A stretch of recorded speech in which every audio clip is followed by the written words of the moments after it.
नमस्कार। हाल ही के दिनों में भारतीय राजनीति में, भारतीय समाज में एक महत्वपूर्ण विषय के ऊपर बहस है और बहस ये है कि जो नरेगा स्कीम है उसका नाम बदल करके और जी राम जी स्कीम कर दिया गया। और जब ये नाम बदला गया तो क्या केवल नाम बदला गया है या इससे कुछ लाभ हैं अथवा इससे कुछ हानि है?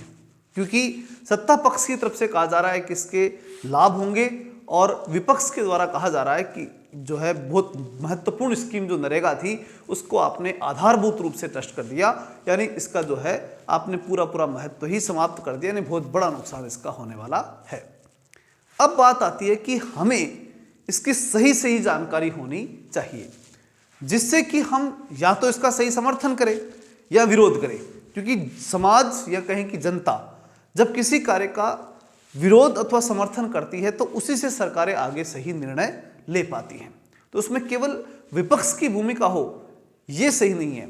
आपकी, हमारी, हम सब की जो भूमिका है वो बड़ी महत्वपूर्ण होती है और समाज में ऐसे विषयों पर चर्चा होना अत्यंत आवश्यक है। और सही जानकारी, एकदम सटीक जानकारी, एक किसी पक्ष अथवा विपक्ष की नहीं बल्कि सही जानकारी दोनों की तुलना करके निकलती है, वो हम सबके सामने होना अत्यंत आवश्यक है।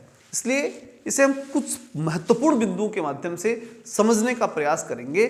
सबसे पहला और सबसे इंपॉर्टेंट पॉइंट इसके अंदर है वो है कि जो इसका नाम बदला है उसका उद्देश्य क्या है, क्योंकि नाम तो ही रखा जा सकता था, नाम क्यों बदला गया? तो देखिए, इसमें सबसे पहली बात, इसमें विकसित भारत का विजन है, इसलिए इसमें सबसे पहले लिखा गया है VB, विकसित भारत, और फिर जी राम जी है। अब उसमें जो जी राम जी, उसमें आपको, हम सबको दिखता है राम जी, मतलब यहाँ पर कहीं ना कहीं पॉलिटिक्स है, क्योंकि बीजेपी जो है वो हिंदू पॉलिटिक्स करती है, इस प्रकार का एक माहौल है और इस प्रकार की बात है, तो इसलिए उससे कनेक्ट करके देखा जाता है। और जो है निश्चित रूप से कांग्रेस गांधी जी की बात करेगी और इसलिए वो उनका बचाव करना ये कहेंगी कि भाई गांधी जी जो है वो बहुत महत्वपूर्ण ग्राम स्वराज के लिए काम करते थे, ग्रामीण भारत के लिए उन्होंने काम किया था, तो उनका विजन था और उसके लिए ही उनका नाम था। इस प्रकार की बात इसमें होगी।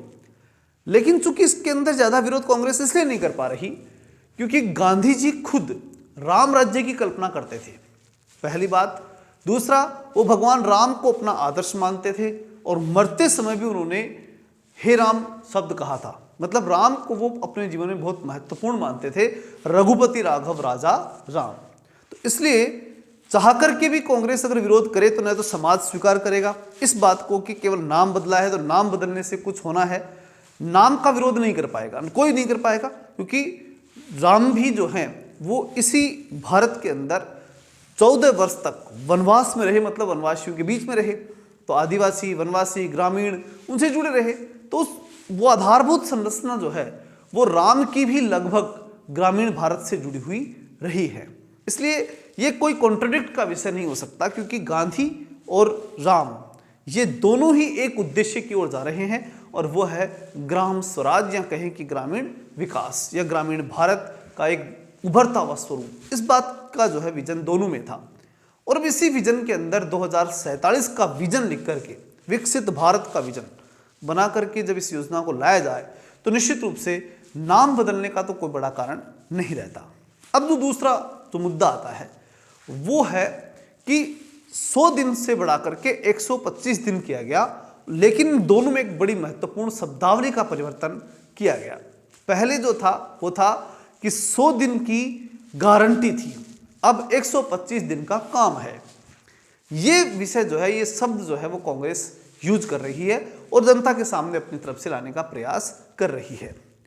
यहां जो है कांग्रेस ने एक फॉल्ट देखा कि 100 दिन की हमने गारंटी दी थी, ये 25 दिन का काम तो बढ़ा रहे हैं अपनी तरफ से, लेकिन गारंटी कुछ भी नहीं है।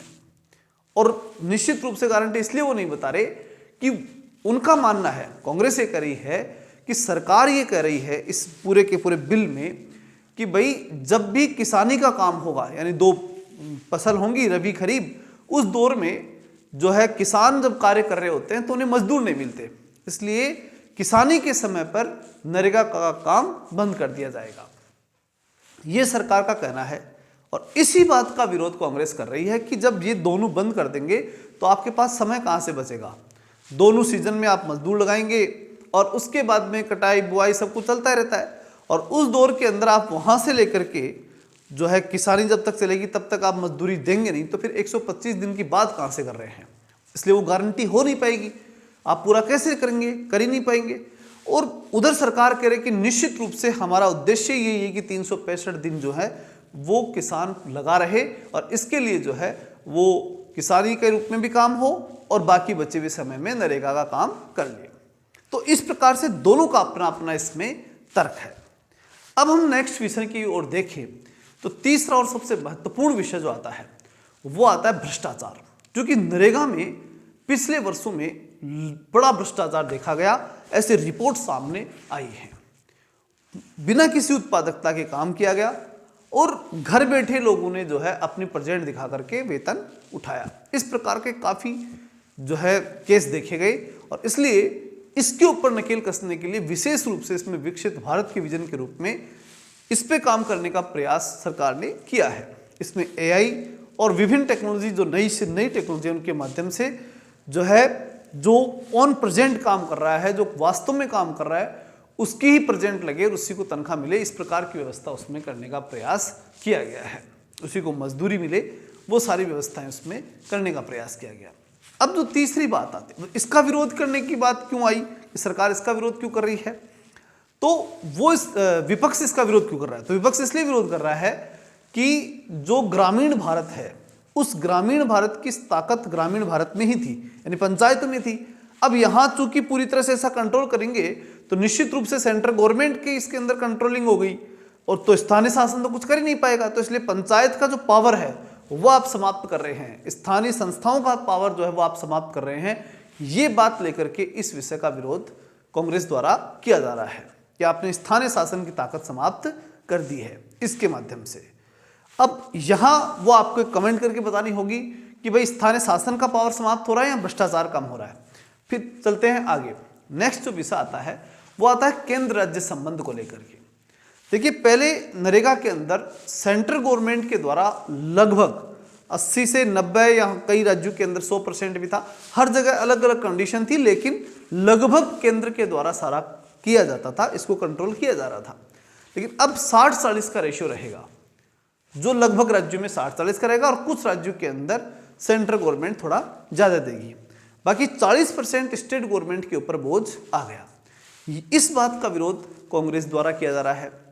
सेंट्रल गवर्नमेंट ये करे इस विषय के ऊपर कि हम अधिकतम बजट इनको उपलब्ध कराएंगे और हम ये चाहते हैं कि राज्य भी इसके लिए जिम्मेदार हो, तभी उसकी अच्छी कंट्रोलिंग हो और उस पर अच्छे से काम हो पाए। ये उनका कहना है अपनी तरफ से सरकार का। लेकिन इस विषय के ऊपर जब हम देखते हैं तो निश्चित रूप से बहुत सा जो है मामला ये हो जाता है कि भाई पैसे तो सेंटर से आ रहे हैं, तो स्टेट की जो भी संरचनाएं हैं, जो भी इंस्टीट्यूट हैं, जो भी प्रशासनिक अधिकारी होते हैं, वो उसको निश्चित रूप से सीरियस उतना नहीं लेते, वो देखते चल रहा है उसको चलने दो। तो इससे जो है वो उसमें फिर ज़्यादा भ्रष्टाचार की संभावना बढ़ जाती है।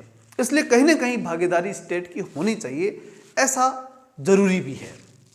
फिर लास्ट पॉइंट इसके अंदर आता है, वो बड़ा महत्वपूर्ण है, वो है कि इसकी जो स्ट्रक्चरल कंडीशन है कि पहले जब नरेगा में काम होता था तो ये था कि जैसे मान लीजिए खड्डा खोद दीजिए, उसके बाद उनसे पेड़ लगा दीजिए, अब पेड़ को संभालने की कोई गारंटी नहीं है। इस प्रकार के काम उसमें हो रहे थे जिनकी उपयोगिता शून्य आ रही थी और कोई बड़े स्ट्रक्चरल काम हो नहीं पा रहे थे। अब इसमें शामिल किया गया, जैसे मान लीजिए गांव में पुल है, सड़क है या कुछ और स्थायी कार्य हैं, ऐसे कार्यों में जो कि प्रोडक्टिव हों, जिनका रिजल्ट कुछ आए, ऐसे कार्यों के अंदर मजदूरों को लगाने की बात इसमें की जा रही है।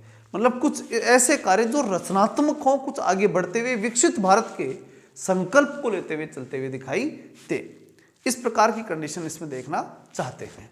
तो इन 5 विषयों के माध्यम से हम समझ सकते हैं कि पक्ष और विपक्ष अपने अपने दृष्टिकोण से इस विषय के ऊपर काम करना चाहते हैं।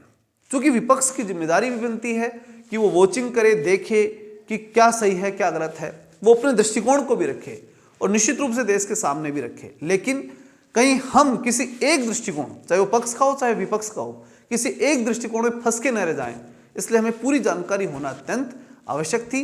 अब आप इसके बारे में क्या सोचते हैं ये निश्चित रूप से कमेंट करके बताएं और अगला वीडियो आप वर्तमान के किस महत्वपूर्ण विषय के ऊपर चाहते हैं वो भी निश्चित रूप से बताएं। चलिए मिलते हैं नेक्स्ट वीडियो में, तब तक के लिए जय हिंद, जय भारत।